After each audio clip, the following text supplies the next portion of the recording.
Hey everyone, it's PotatoPikachu, and with this downtime that we have in CSGO with no real content that's provided by Valve, or the fact that we don't really have a major for the foreseeable future, I thought that I should just do an investment video about some older collections that maybe will pique your interest. And for this video, I'm sure you saw it in the title, but this collection and investing video will be about the Cobblestone collection. It's probably one of the most famous collections we have in CSGO because of the fact that the Cobblestone collection has the AWP Dragonlore, one of the most famous skins in the entire game. I'm going to talk about how this collection is overall a good investment for you guys because it is old, it's not being dropped anymore, and just the way how we see the maps being rotated, I do not think that Cobblestone will be introduced for the foreseeable future, but if it does, then I believe that a new collection will be made from the Cobblestone collection, and I think that the Dragonlore won't be reintroduced. I'll give more thoughts on that at the end of the video, but for now, before we get into the items in the collection, if you do enjoy this video, please like and subscribe. It's free and you can always undo it anytime you want to. I also have a Twitter and a Discord, so if you're interested in following or joining one of those, links will be in the description down below. So I'm gonna get into the skins now.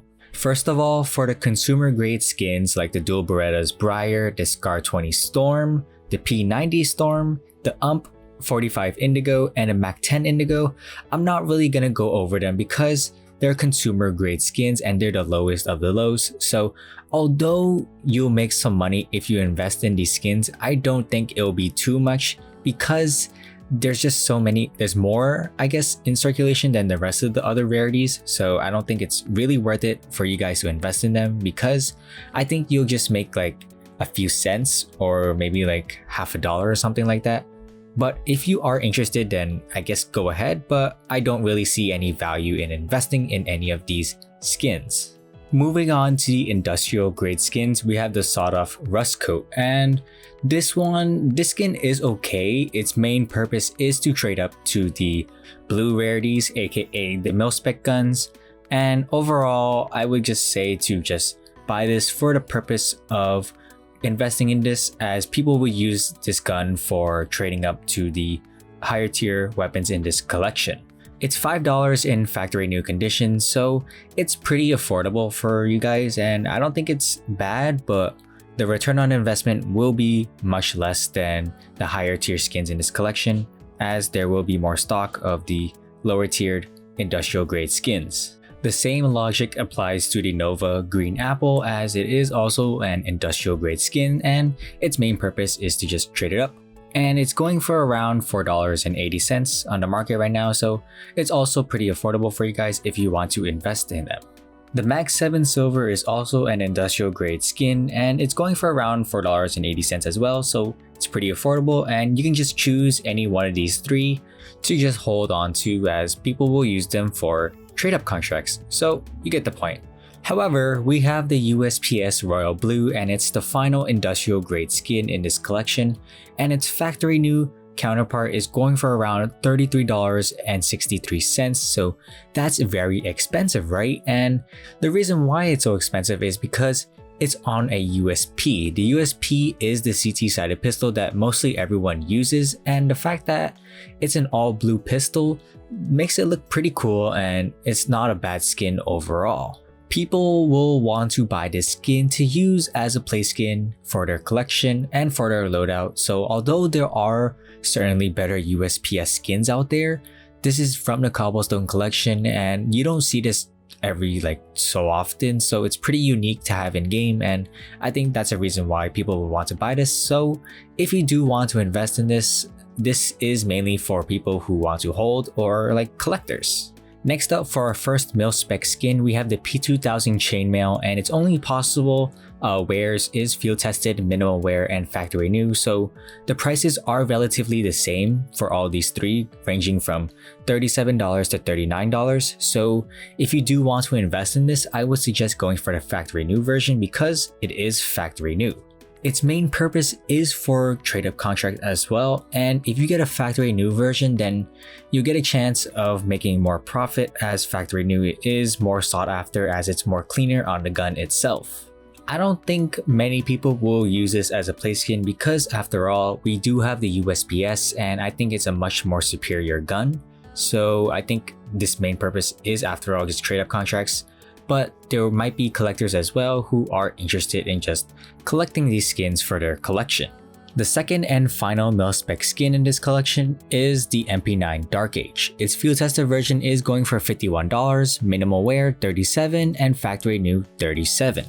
I would also suggest going for the factory new version because after all it's the same price as the minimal wear version, and for the field tested version I would assume it's more expensive because there are less of it, so that's probably why, but I would just stick to the factory new version just for the sake of holding on to it, as people will want to buy them to use for trade-up contracts. The main purpose in this collection, the Cobblestone collection after all, is to just obtain the AWP Dragon Lore.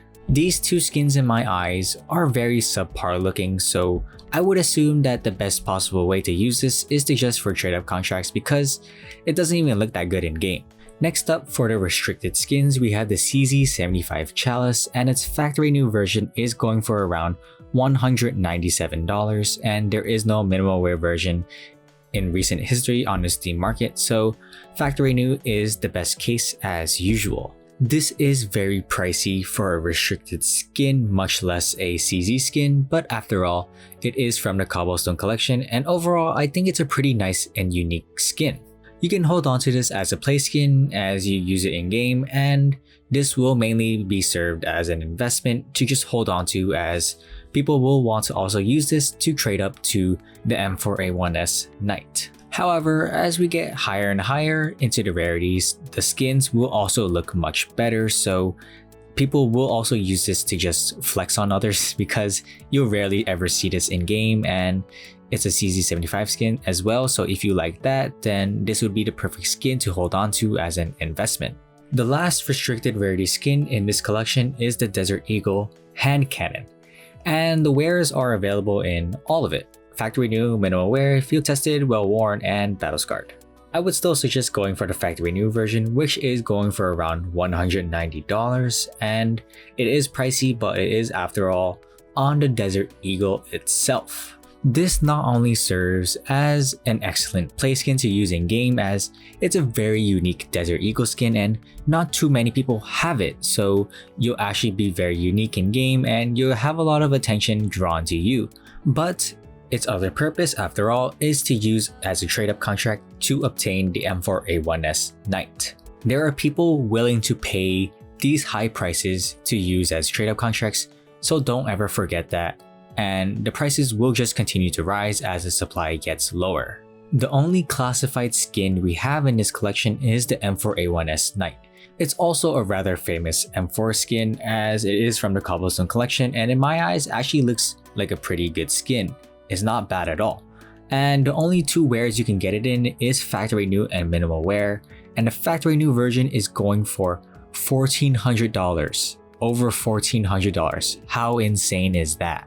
You can probably understand why I'm telling you guys to invest in like the lower tier, the CZ75 and Desert Eagle hand cannon, because you can jump from $200 to $1,400 if you are planning to do a 10% trade-up contract. I think it would be a very smart idea to invest in the Desert Eagle hand cannon or the CZ Chalice, because I think a lot of people will have that mindset and will want to try out their luck with trade-up contracts. This skin will also serve as a collector's piece and a great play skin, so also keep that in mind as there will be rich collectors wanting them. Last but not least, we have the Covert Rifle in this collection, and it's the AWP Dragon Lore, the one that everyone knows and loves. The fact that it's so popular and well known makes it so that everything else in the collection rises in price, and is the reason why I keep on talking about using these skins as trade-up contracts, because everyone wants to get to the AWP Dragon Lore, and if you can't, then you can just always trade up to a higher rarity tier. As for example, from what I said before, you can use a Desert Eagle hand cannon, which costs around $200, to trade up potentially to an M4A1S Knight, which costs $1,400. People know that the chances of getting an AWP Dragon Lore is highly unlikely, so they're gonna use the lower tier skins to trade up to another tier, and they're just gonna get profit on that. The supply of the lower tiered skins will go down as a result, and when the quantity goes down, the prices will go up as demand reaches even higher. The AWP Dragon Lore is going for over $5,000 on buff. How insane is that? That is the reason why all the lower tiered skins are so expensive. It's because of the AWP Dragon Lore. And to be honest, continuing on from my statement in the beginning of the video, I do not think the AWP Dragon Lore will ever be reintroduced by Valve. If Cobblestone were to be added back into the major cycle of maps, then I think that they're going to redo Cobblestone as a map overall and implement a new set of skins. They did that for Nuke and Inferno when those two maps got revamped, so it's only natural that if Cobblestone were to be reintroduced and the layout was changed, then I would say that there would be a new collection, right? It would only make sense. I'm pretty sure Valve knows how expensive the AWP Dragon Lore is and how low of a quantity there are, so I think they're just gonna keep it that way and just continue moving on, because that also happened for the Shadow Web operation. They added new collections, and I believe the AWP Dragon Lore was a previous drop as well. Like, you could potentially get that as an in-game drop from the previous operations. So the fact that they're moving on from that as well, I think it's more than enough evidence to safely say that the AWP Dragon Lore won't be reintroduced. This is an assumption, so I don't know if they will reintroduce it, and if they do reintroduce the Cobblestone collection, then the prices will drop for all the skins within the collection, as there's going to be tons of people trying to get those cases. And if it was like anything like how the previous major drops happen where you can just buy the cases itself, then I think the prices will tank, and I don't think that Valve are going to want that to happen to one of their most prized collections. You don't have to believe me on any of this, and maybe the Cobblestone collection will be reintroduced, but in my opinion, I think that it's already over now. I think this collection set will be forever in the past, and I think a new one will arise if Cobblestone were to ever be reintroduced to the pool. I think these are good investments, and if you want to make a profit, then this is one of the collections that have so many eyes on them, so it's only safe to assume that the prices will just continue to rise and rise, especially for the fact that we don't have a major right now. But anyways, that is it for my Cobblestone investing video, and I hope you found some skins that you would want to potentially invest in from this collection. I also think that I'm going to make a news video tomorrow because it's been a bit weird with this schedule. I think I'm going to do one investment video, and then followed by a random CSGO related video, and then a news video, and then that cycle will repeat because I think you guys enjoyed the video format of telling the news that is CSGO related and potentially investing related as well. So hopefully I can upload more. I do have classes, so it might take a bit time, but that is all. Thank you guys so much for watching. If you did enjoy it, please subscribe. My links are down below as well, and thank you so much. I'm PotatoPikachu signing out. Peace.